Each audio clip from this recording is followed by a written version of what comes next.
Un pequeño mono espía es introducido en un santuario natural.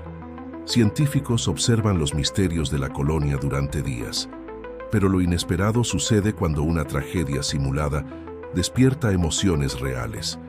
Estos descubrimientos transformarán tanto la ciencia como el vínculo entre humanos y primates.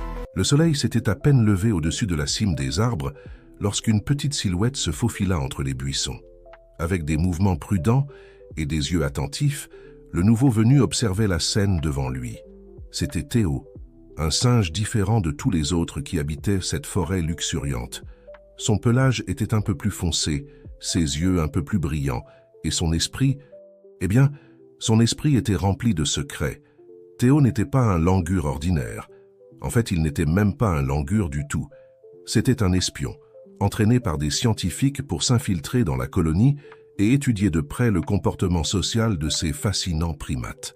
Déguisé en orphelin, sa mission était d'être accepté par le groupe et d'observer chaque détail de leur vie.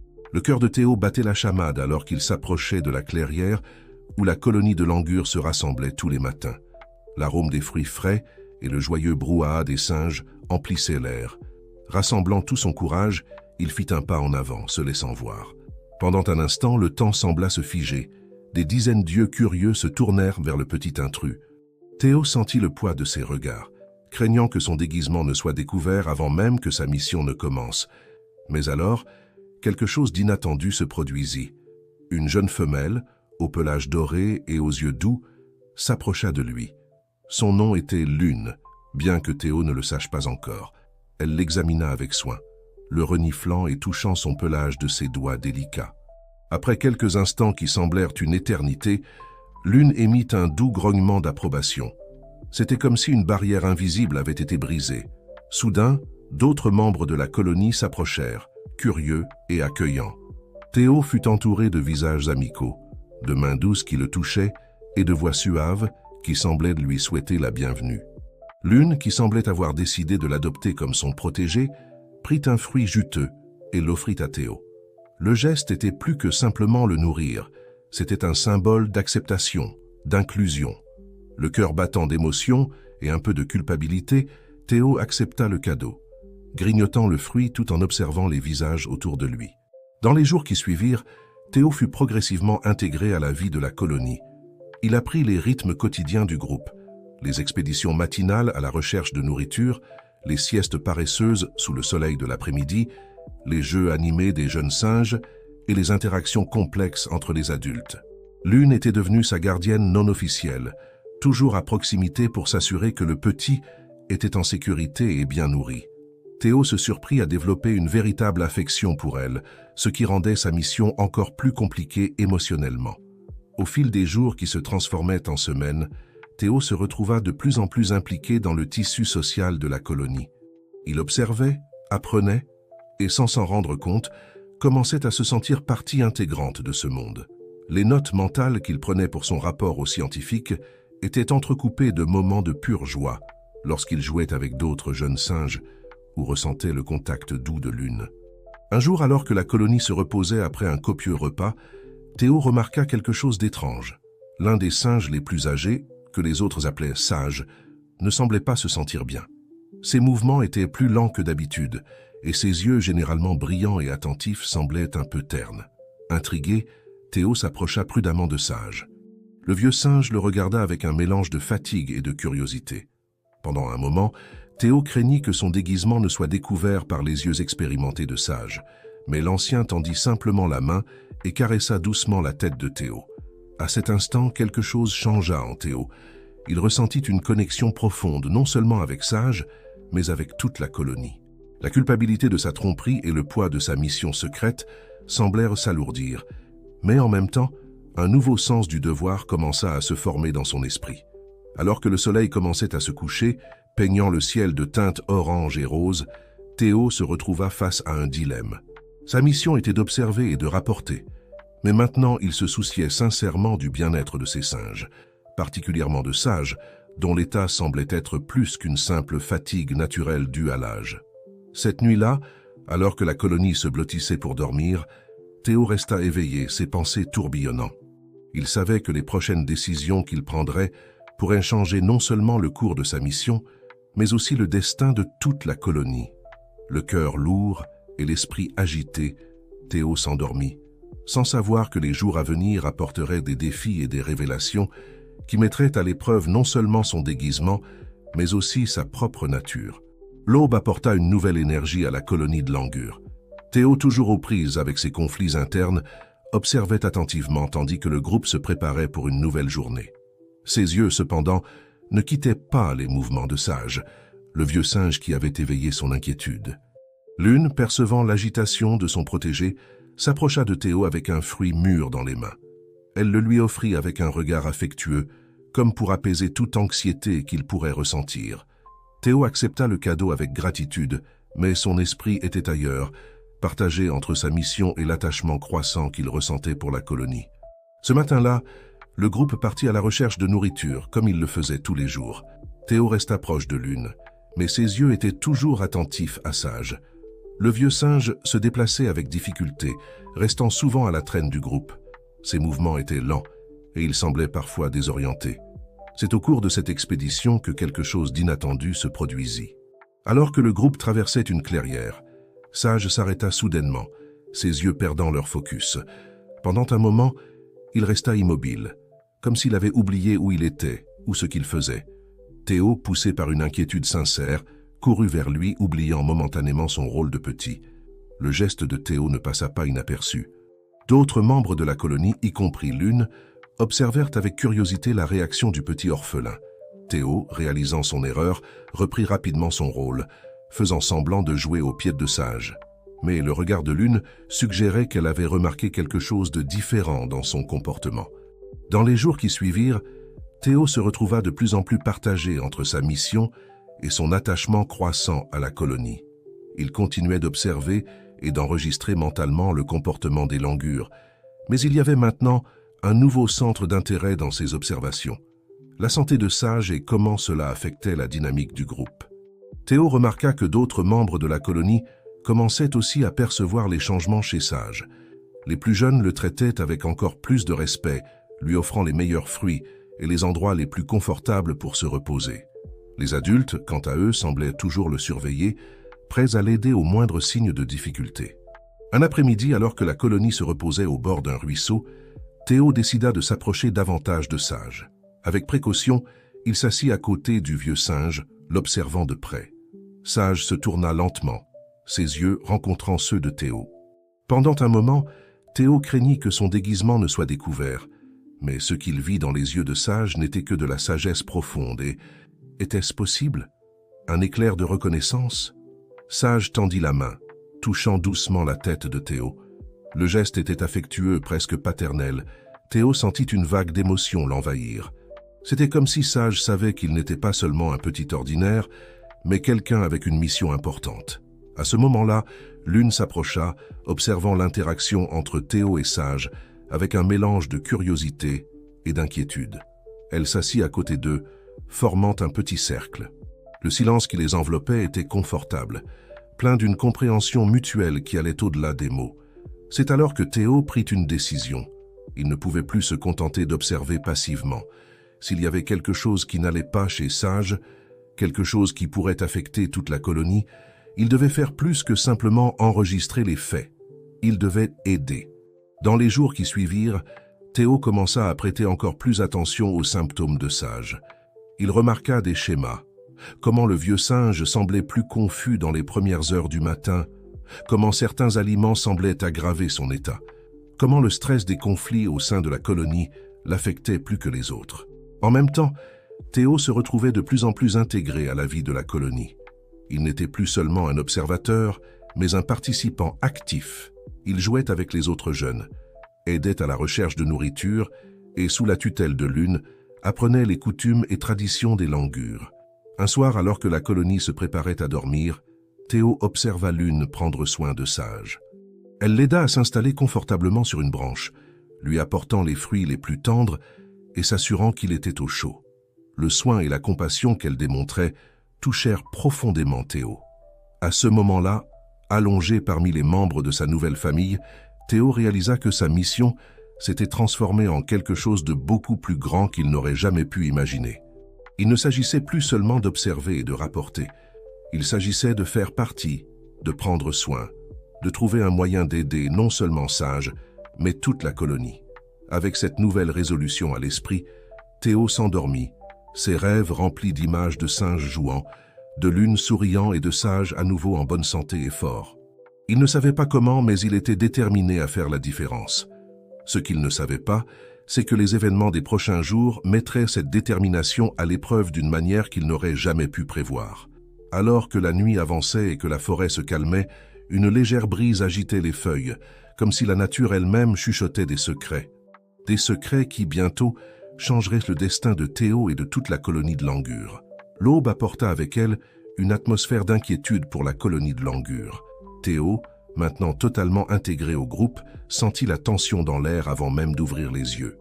Autour de lui, les autres singes bougeaient avec une agitation inhabituelle, leurs regards convergeant vers un point précis.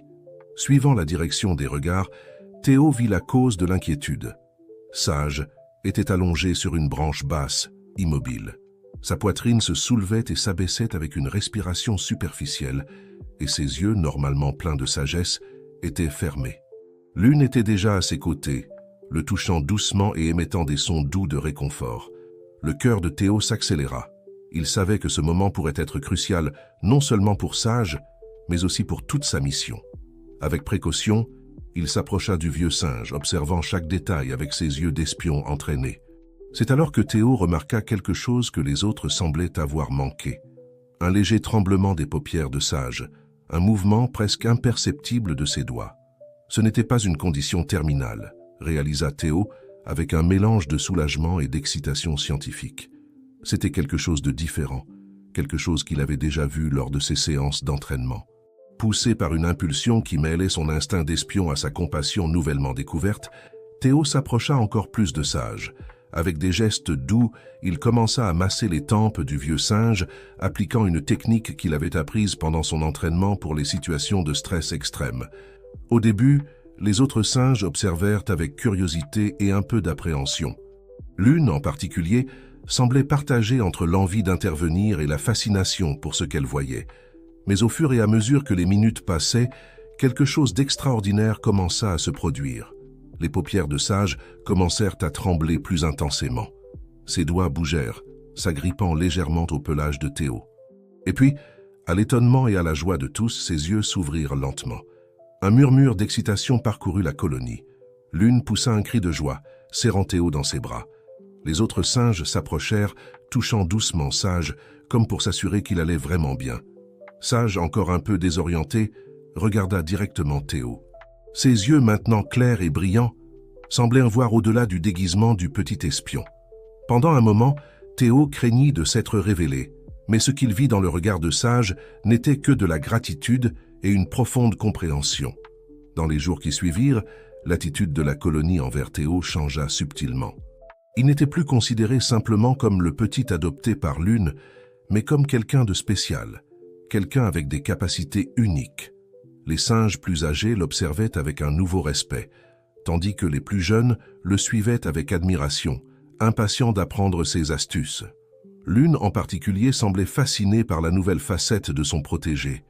Elle passait encore plus de temps avec Théo, l'observant attentivement et parfois essayant d'imiter ses gestes et comportements. Théo se retrouva à lui enseigner, ainsi qu'à d'autres membres de la colonie, quelques techniques simples de relaxation et de guérison qu'il avait apprises. Pendant ce temps, Sage se remettait rapidement. Son état, que Théo soupçonnait maintenant être une forme rare de fatigue neurologique, semblait bien répondre aux techniques que le petit espion avait introduites. Le vieux singe recommença à participer activement à la vie de la colonie, bien qu'il cherchât maintenant fréquemment la compagnie de Théo. C'est au cours d'une de ces interactions que Sage fit quelque chose d'inattendu. Alors qu'ils étaient assis ensemble, observant le coucher du soleil, le vieux singe prit la main de Théo et la plaça sur une marque dans son propre pelage, une vieille cicatrice que la plupart des singes n'avaient probablement jamais remarquée. Théo fut intrigué. La cicatrice avait un motif inhabituel, presque comme si elle était artificielle. Son esprit d'espion se mit immédiatement au travail. Sage pourrait-il avoir un lien avec le monde au-delà de la forêt? Pourrait-il en savoir plus sur la véritable nature de Théo qu'il ne le laissait paraître? Avant que Théo ne puisse réfléchir davantage à ces questions, un cri d'alarme résonna dans la forêt. Lune apparut en courant, les yeux écarquillés de peur. Elle gesticulait frénétiquement, indiquant quelque chose au-delà des arbres. La colonie entière se mobilisa rapidement. Théo, poussé autant par son instinct de protection que par sa curiosité d'espion, suivit le groupe jusqu'à la lisière de leur territoire. Ce qu'ils virent là les figea tous de peur et de surprise. Dans la clairière devant eux, un groupe d'humains était en train de monter un campement. Des équipements scientifiques étaient déchargés de jeeps et des tentes étaient dressées. Théo reconnut immédiatement certains visages. C'étaient les scientifiques responsables de sa mission. La panique se répandit parmi les langurs. Certains commencèrent à reculer, prêts à fuir vers le cœur de la forêt. D'autres, dont l'une, regardaient Théo comme s'il s'attendait à ce qu'il ait une réponse, une solution magique comme celle qu'il avait utilisée pour aider Sage. Théo se retrouva au centre d'une tempête d'émotions et de pensées contradictoires. Sa mission, son déguisement, sa loyauté envers les scientifiques, tout cela entrait maintenant violemment en collision avec l'amour et le sentiment d'appartenance qu'il avait développé envers la colonie. Alors que la confusion s'installait autour de lui, Théo réalisa qu'il était sur le point de faire face à la décision la plus difficile de sa vie. Que ferait-il? Révélerait-il sa véritable identité à la colonie? Essaierait-il de servir de médiateur entre les singes et les humains? Ou maintiendrait-il son déguisement, même si cela signifiait potentiellement trahir la confiance de ses nouveaux amis? Le cœur battant et l'esprit en ébullition, Théo savait que les prochains moments définiraient non seulement son destin, mais aussi celui de toute la colonie. Et tandis que le soleil se couchait à l'horizon, projetant de longues ombres sur la forêt, le petit singe espion se préparait à affronter le plus grand défi de sa vie. Le crépuscule teintait le ciel de tons dorés et violets, mais la beauté du moment passait inaperçue pour la colonie de Langur. Tous les yeux étaient fixés sur la clairière où les scientifiques montaient à leur campement, un mélange de peur et de curiosité palpable dans l'air. Théo sentait le poids de tous les regards sur lui. D'une certaine manière, la colonie semblait attendre de lui qu'il ait les réponses, qu'il sache quoi faire face à cette menace inconnue. L'une en particulier ne le quittait pas des yeux, son expression mêlant confiance et inquiétude. Ce fut Sage qui rompit le silence tendu. D'un geste doux, il appela Théo près de lui. Les autres singes s'écartèrent, formant un cercle autour des deux. Sage regarda profondément dans les yeux de Théo, comme s'il cherchait quelque chose au-delà de ce qu'il pouvait voir. « Petit, » dit Sage dans son langage de gestes et de son doux, « tu n'es pas celui que tu parais être, n'est-ce pas ?» Le cœur de Théo fit un bond. C'était le moment qu'il redoutait tant et en même temps attendait. Avec un profond soupir, il décida qu'il était temps de dire la vérité. Utilisant une combinaison de gestes qu'il avait appris et de quelques signes que les scientifiques lui avaient enseignés, Théo commença à raconter son histoire. Il expliqua, du mieux qu'il pouvait, son origine, sa mission et la raison de sa présence ici. Il parla des scientifiques, du désir de comprendre et de protéger des espèces comme les langurs. Au fur et à mesure qu'il s'exprimait, Théo percevait les réactions variées autour de lui, surprise, confusion et même un peu de peur. L'une, qui était à ses côtés, recula légèrement, ses yeux emplis de douleur et d'incrédulité. Théo sentit son cœur se serrer, craignant d'avoir perdu la confiance de sa plus proche amie, mais ce fut Sage qui surprit tout le monde. D'un mouvement lent, il tendit la main et toucha la cicatrice sur son propre pelage, celle qu'il avait montrée à Théo quelques jours auparavant. Puis, à l'étonnement de tous, il commença à faire des signes que Théo reconnut immédiatement. C'étaient les mêmes que ceux utilisés par les scientifiques. « J'ai aussi une histoire à raconter », gesticula Sage, son expression mêlant nostalgie et détermination. Sage révéla que, de nombreuses années auparavant, il avait lui aussi fait partie d'une étude scientifique. Les humains l'avaient traité avec respect et soin, et à travers cette expérience, il avait beaucoup appris sur le monde au-delà de la forêt. La cicatrice était un souvenir de cette époque, un petit implant que les scientifiques avaient utilisé pour surveiller sa santé. La révélation de Sage provoqua un tumulte dans la colonie. Certains singes semblaient effrayés, d'autres fascinés. L'une, encore en train de digérer la révélation de Théo, regardait de l'un à l'autre, essayant visiblement de comprendre cette nouvelle réalité. Théo, quant à lui, ressentait un mélange de soulagement et d'admiration. Du soulagement de ne plus porter seul son secret, et de l'admiration pour la sagesse et l'expérience de Sage. Les humains ne sont pas nos ennemis, continua Sage. Ils peuvent être nos alliés dans la protection de notre forêt et de notre espèce. Ces paroles semblaient calmer certains des singes les plus agités. D'autres, cependant, semblaient encore sceptiques. C'est à ce moment que l'une fit un pas en avant. « Si ce que vous dites tous les deux est vrai, » gesticula-t-elle, regardant directement Théo, « alors prouve-le. Montre-nous que nous pouvons faire confiance à ces humains. » Le défi de l'une était juste, Théo le savait. Il regarda Sage qui hocha la tête de manière encourageante, puis le campement des scientifiques. Prenant une décision, Théo se leva. « Je vais y aller, » signala-t-il. « Je vais leur parler et expliquer notre situation. Si vous me le permettez, je peux être un pont entre nos deux mondes. » La proposition de Théo fut accueillie par un silence tendu. Les singes se regardèrent, certains nerveux, d'autres curieux. Sage, avec son autorité de leader et son expérience unique, fut le premier à acquiescer. « Va !» gesticula-t-il, « mais ne va pas seul, l'une ira avec toi. » L'une, surprise par la suggestion, hésita un moment. Mais ensuite, avec un regard déterminé, elle hocha la tête. « Oui, j'irai. Je veux voir par moi-même si ce que tu dis est vrai. » Ainsi, alors que le soleil disparaissait presque à l'horizon, Théo et l'une se préparèrent pour leur voyage au campement humain. Toute la colonie les observait, un mélange d'espoir et d'appréhension flottant dans l'air. Alors qu'ils s'éloignaient, Théo ne put s'empêcher de penser à quel point sa mission s'était transformée. Il était venu pour observer et apprendre, mais maintenant il était sur le point de devenir un ambassadeur, un médiateur entre deux mondes. L'une marchait à ses côtés, silencieuse mais vigilante. Théo savait qu'il avait beaucoup à expliquer, beaucoup à prouver. Mais il savait aussi que cela pourrait être le début de quelque chose d'extraordinaire, une collaboration qui pourrait bénéficier non seulement à la colonie, mais à toute l'espèce des langurs. À mesure qu'il s'approchait des lumières du campement, Théo ressentit un mélange de nervosité et d'excitation. Que se passerait-il ensuite? Comment les scientifiques réagiraient-ils? Et plus important encore, comment cette nuit changerait-elle le destin de la colonie? Avec un dernier regard vers l'une, Théo prit une profonde inspiration et fit le premier pas vers le campement. L'avenir était incertain, mais il était déterminé à faire la différence, quoi qu'il arrive. La lumière des lanternes du campement scientifique dansait entre les arbres, créant des ombres mystérieuses dans la forêt. Théo et l'une avançaient prudemment, leur cœur battant à l'unisson avec la tension du moment. Chaque pas les rapprochait du monde des humains, un royaume que l'une ne connaissait qu'à travers des histoires et de vieilles peurs. En s'approchant de la lisière du campement, Théo sentit l'une hésiter. Il se tourna vers elle, ses yeux transmettant un mélange de détermination et de compréhension. D'un geste doux, il lui tendit la main, une invitation silencieuse à la confiance et au courage. Après un moment d'hésitation, l'une accepta, entrelaçant ses doigts à ceux de Théo. Le premier humain à remarquer leur présence fut une jeune chercheuse nommée Sophie. Ses yeux s'écarquillèrent de surprise en voyant les deux singes s'approcher main dans la main. Elle attira l'attention des autres scientifiques qui formèrent rapidement un demi-cercle, observant avec un mélange de fascination et de prudence.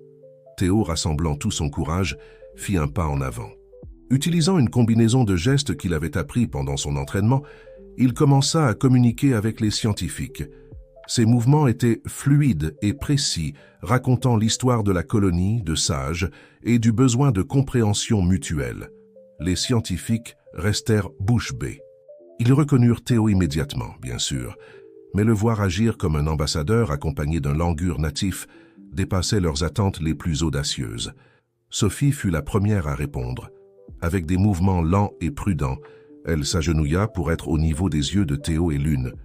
Utilisant une combinaison de gestes et de mots doux, elle commença à expliquer la mission de l'équipe scientifique. « Nous sommes ici pour aider », signala-t-elle. « Nous voulons comprendre, protéger et préserver. » L'une observait tout avec un mélange de peur et de fascination. Bien qu'elle ne comprenne pas complètement le langage des humains, elle pouvait sentir la sincérité dans leurs actions. Lentement, sa posture commença à se détendre. C'est à ce moment que le chef de l'expédition, le docteur Renard, s'approcha. C'était un homme d'âge moyen, aux yeux doux, cachés derrière des lunettes à monture épaisse. En voyant Théo, un large sourire s'épanouit sur son visage. « Bienvenue, petit », dit-il, utilisant les gestes qu'ils avaient enseignés à Théo. « Je vois que tu t'es fait des amis. Théo acquiesça puis fit une série de gestes rapides, expliquant la situation de Sage et les préoccupations de la colonie. Le docteur Renard écouta attentivement, son expression devenant sérieuse. « Je comprends, » répondit-il. « Nous ne sommes pas venus pour perturber ou nuire. En fait, nous pourrions peut-être aider. » Il se tourna vers Sophie et d'autres membres de l'équipe, donnant des instructions rapides. En quelques minutes, ils revinrent avec des équipements médicaux et des fournitures. « Si vous le permettez, » gesticula le docteur Renard à Théo et Lune, « nous aimerions examiner Sage. Peut-être pourrions-nous aider à améliorer son état. » Lune, qui avait observé silencieusement jusqu'alors, fit finalement un pas en avant. Elle regarda directement dans les yeux du docteur Renard, comme si elle évaluait son âme. Puis, lentement, elle tendit la main, touchant doucement le bras du scientifique. Le geste surprit tout le monde. C'était un signe de confiance, un pont en train de se construire entre deux mondes. Théo sentit son cœur se gonfler de fierté et d'espoir. Avec précaution et respect, le groupe commença à se déplacer vers la colonie. Théo et Lune ouvrirent la voie, les scientifiques suivant à une distance respectueuse. À mesure qu'ils approchaient, ils pouvaient voir les yeux curieux et appréhensifs des autres langurs briller entre les arbres. Sage les attendait à la lisière de la clairière, sa posture droite et digne malgré son état. Quand il vit les humains, un éclair de reconnaissance passa dans ses yeux. Il tendit la main en un geste de bienvenue. Le docteur Renard s'approcha lentement, faisant les mêmes gestes de respect que Sage avait fait. « Nous sommes ici pour aider », signala-t-il, « si vous le permettez. » Sage regarda Théo, puis Lune, et enfin de nouveau le docteur Renard. D'un mouvement lent et délibéré, il acquiesça. Dans les heures qui suivirent, une scène extraordinaire se déroula dans la forêt. Scientifiques et langurs travaillèrent côte à côte, communiquant par gestes, touches douces et regards de compréhension mutuelle. Sophie et son équipe examinèrent Sage avec douceur, utilisant des équipements qui fascinèrent les plus jeunes singes. Théo se déplaçait entre les deux groupes, traduisant, expliquant, construisant des ponts de compréhension. Lune était toujours à ses côtés, ses yeux brillants d'une nouvelle compréhension du monde au-delà de la forêt. À mesure que la nuit avançait, une atmosphère d'espoir et de possibilités remplissait l'air. La méfiance initiale avait cédé la place à une curiosité mutuelle et un désir sincère de coopération. En observant la scène, Théo réalisa que sa mission s'était transformée en quelque chose de bien plus grand qu'il n'aurait jamais pu imaginer.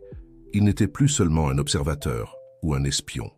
Il était un pionnier, aidant à forger une nouvelle ère de compréhension entre espèces. Avec le premier rayon de soleil du matin perçant à travers la canopée, Théo savait que ce n'était que le début. La route à venir serait difficile, pleine d'obstacles et de malentendus à surmonter. Mais en regardant Lune, Sage et les scientifiques travaillant harmonieusement avec la colonie, il ressentit une vague d'optimisme. L'avenir, pensa Théo, n'avait jamais semblé si brillant. Et avec cette réalisation, il se prépara à affronter les nouveaux défis qui l'attendaient, sachant qu'il n'était plus seul dans son voyage. Les jours qui suivirent furent remplis d'activités intenses et de découvertes surprenantes. La présence des scientifiques dans la forêt, initialement considérée avec méfiance, se transforma progressivement en une source de fascination et d'apprentissage pour la colonie de Langur. Théo, maintenant pleinement accepté dans son rôle de médiateur, passait ses journées à naviguer entre les deux mondes. Le matin, il accompagnait Lune et d'autres singes curieux lors de visites guidées du camp scientifique. Là, sous le regard attentif et bienveillant de Sophie, les Langurs étaient initiés à des concepts et des technologies qui élargissaient leur compréhension du monde. Un après-midi, alors que Sophie montrait à un groupe de jeunes singes comment fonctionnait un microscope, Théo remarqua quelque chose d'extraordinaire. Lune, qui se tenait à ses côtés, commença à imiter les gestes de la scientifique avec une précision surprenante. Elle ne se contentait pas de copier les mouvements, mais semblait comprendre le but derrière eux. « Incroyable !» murmura Sophie, les yeux brillants d'excitation. « Elle apprend à un rythme phénoménal. » Théo ressentit une vague de fierté et d'admiration pour son amie. Lune avait toujours été curieuse et intelligente, mais la voir s'adapter si rapidement à ce nouveau monde était vraiment inspirant. Pendant ce temps, au cœur de la forêt, le docteur Renard et son équipe travaillaient sans relâche pour percer le mystère de l'état de Sage. Après des jours d'examen et d'observations minutieuses, ils eurent enfin une percée. « C'est une forme rare de carence nutritionnelle », expliqua le docteur Renard à Théo et aux leaders de la colonie. « utilisant une combinaison de gestes et de dessins simples. Il manque quelque chose dans le régime alimentaire de Sage, ce qui provoque les symptômes que nous observons. La nouvelle fut accueillie avec un mélange de soulagement et d'inquiétude. Du soulagement d'avoir enfin un diagnostic et de l'inquiétude quant à la façon de traiter cet état. C'est à ce moment que Lune fit un pas en avant. Avec des gestes précis qu'elle avait appris en observant les scientifiques, elle commença à expliquer quelque chose à propos de plantes rares qui poussaient dans une partie éloignée de la forêt. Des plantes qui, selon les anciennes traditions des Langurs, avaient des propriétés curatives. Théo traduisit rapidement pour les scientifiques qui écoutèrent avec un intérêt croissant. « Cela pourrait être la clé, dit le docteur Renard, animé. Nous devons étudier ces plantes. » Ainsi, une nouvelle expédition fut organisée. Cette fois, ce n'étaient pas seulement les scientifiques qui s'aventuraient dans la forêt, mais une équipe mixte d'humains et de Langurs. Lune ouvrait la voie, avec Théo à ses côtés, traduisant et facilitant la communication. Le voyage les conduisit dans des parties de la forêt que les scientifiques n'avaient jamais explorées auparavant. Lune leur montra des plantes et des fruits qui ne figuraient dans aucun de leurs livres ou bases de données. Chaque découverte était soigneusement documentée, les Langurs fournissant des informations précieuses sur les usages traditionnels de chaque espèce. C'est au cours de cette expédition que Théo réalisa à quel point les choses avaient changé. Il ne s'agissait plus d'humains étudiant des singes ou de singes craignant les humains. C'était une véritable collaboration, chaque espèce apportant ses connaissances et ses compétences uniques. Après des jours d'exploration, ils trouvèrent enfin les plantes dont Lune avait parlé. Les scientifiques prélevèrent des échantillons avec révérence, conscients qu'ils étaient face à quelque chose de potentiellement révolutionnaire. De retour au campement, les échantillons furent analysés jour et nuit. Théo observait, fasciné, tandis que les scientifiques travaillaient dans leurs laboratoires improvisés, Lune toujours à proximité, absorbant chaque détail. Enfin, après ce qui sembla une éternité, le docteur Renard sortit de sa tente avec un sourire radieux. « Nous avons réussi », annonça-t-il, ses gestes pleins d'enthousiasme. Les plantes contiennent un composé qui peut non seulement aider Sage, mais potentiellement révolutionner les traitements pour des conditions similaires chez les humains aussi. La nouvelle se répandit rapidement dans la colonie. Il y avait une sensation palpable d'espoir et d'accomplissement dans l'air. Sage fut le premier à recevoir le traitement sous les regards attentifs de toute la colonie et de l'équipe scientifique. Dans les jours qui suivirent, l'amélioration de Sage fut remarquable. Son énergie revint, ses mouvements devinrent plus fermes, et l'éclat revint dans ses yeux. Voir le vieux leader retrouver sa vitalité remplit la colonie de joie. Mais peut-être que la transformation la plus profonde fut dans la relation entre les Langurs et les scientifiques. Ce qui avait commencé par de la méfiance s'était transformé en respect mutuel et même en amitié. Théo, observant tout cela, sentit une vague d'émotion l'envahir. Sa mission originale semblait si lointaine maintenant. Il était venu pour observer et rapporter, mais il avait fini par faire partie de quelque chose de bien plus grand, quelque chose qui pourrait changer l'avenir non seulement de sa colonie, mais des deux espèces. Alors que le soleil se couchait sur la forêt peignant le ciel de teintes orange et rose, Théo se surprit à réfléchir à l'avenir. Qu'allait-il se passer ensuite? Comment ce nouveau partenariat entre humains et Langurs allait-il évoluer? Et quel serait son rôle dans ce nouveau monde qu'ils construisaient ensemble? Avec ces questions à l'esprit, Théo se prépara pour le prochain chapitre de son voyage, sachant que, quoi qu'il arrive, il ne serait plus seul. Il avait Lune, il avait la colonie et maintenant, il avait aussi ses nouveaux amis humains. Ensemble, ils étaient prêts à affronter tous les défis que l'avenir pourrait leur réserver. L'aube apporta avec elle une atmosphère d'attente et de nostalgie. Des semaines s'étaient écoulées depuis l'arrivée des scientifiques, et la forêt qui n'était autrefois que le foyer des Langurs pulsait maintenant d'une énergie différente, un mélange harmonieux de deux mondes qui avaient appris à coexister et à collaborer. Théo observait l'activité dans le camp des scientifiques qui se préparaient à partir. La mission officielle était terminée, et il était temps de partager leurs découvertes avec le monde extérieur. Cependant, tous savaient que ce qu'ils avaient vécu ici était bien plus qu'une simple expédition scientifique. Lune s'approcha de Théo, ses yeux reflétant un mélange d'émotions. « Doivent-ils vraiment partir ?» demanda-t-elle par geste, sa capacité à communiquer ayant considérablement évolué au cours des dernières semaines. Théo acquiesça doucement. « C'est nécessaire, » répondit-il, « mais ce n'est pas un adieu définitif. Ce n'est que le début de quelque chose de nouveau. Pendant qu'il parlait, Sage les rejoignit. Le vieux leader, maintenant rétabli grâce au traitement développé en collaboration entre scientifiques et Langur, irradiait une énergie renouvelée. Son pelage brillait de santé et ses yeux portaient une sagesse encore plus profonde. « Vous deux, » gesticula Sage, « avez accompli quelque chose d'extraordinaire. Vous avez construit un pont entre deux mondes que beaucoup croyaient impossibles à relier. » Théo ressentit une vague d'émotion en entendant les paroles de Sage. Son voyage avait commencé par un déguisement, une mission secrète, mais s'était transformé en quelque chose de bien plus grand et significatif qu'il n'aurait jamais pu imaginer. Dans le campement, le docteur Renard rassembla son équipe pour une dernière rencontre avec la colonie. Utilisant le langage gestuel qu'ils partageaient désormais, il exprima sa gratitude et son admiration. « Ce que nous avons découvert ici, signala-t-il, va bien au-delà de la science. Nous avons appris des leçons de coopération, de respect mutuel et l'importance de voir le monde à travers les yeux de l'autre. Ces leçons sont aussi précieuses que n'importe quelle découverte scientifique. » Sophie, qui s'était particulièrement rapprochée de Lune, ajouta « Nous ne repartons pas seulement avec des échantillons et des données. Nous emportons une nouvelle compréhension, une nouvelle façon de voir le monde et notre relation avec d'autres espèces. » À mesure que le moment du départ approchait, Théo se retrouva face à une décision cruciale. Son entraînement, sa mission originale, tout indiquait qu'il devrait retourner avec les scientifiques. Mais son cœur avait trouvé un nouveau foyer parmi les Langur. Lune, percevant le conflit intérieur de Théo, prit sa main.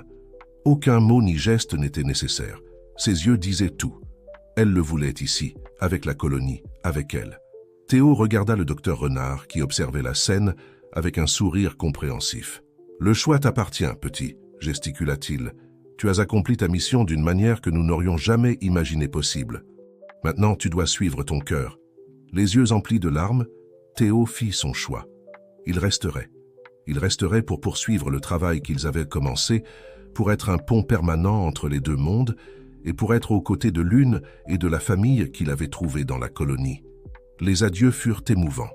Des étreintes furent échangées, des promesses de retour furent faites. Sophie laissa à Lune un petit dispositif de communication, spécialement adapté à l'usage des singes, garantissant que le contact entre eux ne serait jamais complètement perdu. Alors que les jeeps des scientifiques disparaissaient au loin, Théo ressentit un mélange d'émotions, de la tristesse pour le départ, mais aussi une immense excitation pour l'avenir qui s'ouvrait devant lui. Sage, avec un éclat dans les yeux, rassembla la colonie. « Aujourd'hui, gesticula-t-il, nous commençons un nouveau chapitre de notre histoire, un chapitre de coopération, d'apprentissage mutuel, de croissance, et nous avons deux jeunes courageux pour nous guider dans ce voyage. » Tous les yeux se tournèrent vers Théo et Lune. Le couple échangea un regard, leurs mains entrelacées, prêts à affronter ensemble les défis et les merveilles que l'avenir leur réservait.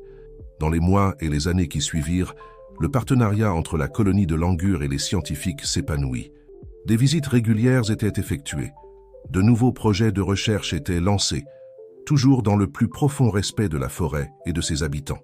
Théo et Lune devinrent des leaders respectés, non seulement dans leur colonie, mais aussi en tant qu'ambassadeurs auprès d'autres communautés de primates. Leurs histoires de coopération et de compréhension mutuelle se répandirent, inspirant d'autres à chercher des ponts de compréhension entre les espèces. Et ainsi, ce qui avait commencé comme une simple mission d'espionnage se transforma en une révolution de compréhension et de coopération. La forêt, autrefois un lieu de mystère et de séparation, devint un symbole d'espoir, un témoignage vivant que, lorsque différentes espèces travaillent ensemble, des merveilles peuvent se produire. Alors que le soleil se couchait sur une nouvelle journée dans ce nouveau monde qu'ils avaient créé, Théo regarda Lune, la colonie et la forêt qui était maintenant véritablement son foyer. Avec un sourire, il réalisa que sa plus grande aventure n'était pas terminée. En fait, elle ne faisait que commencer.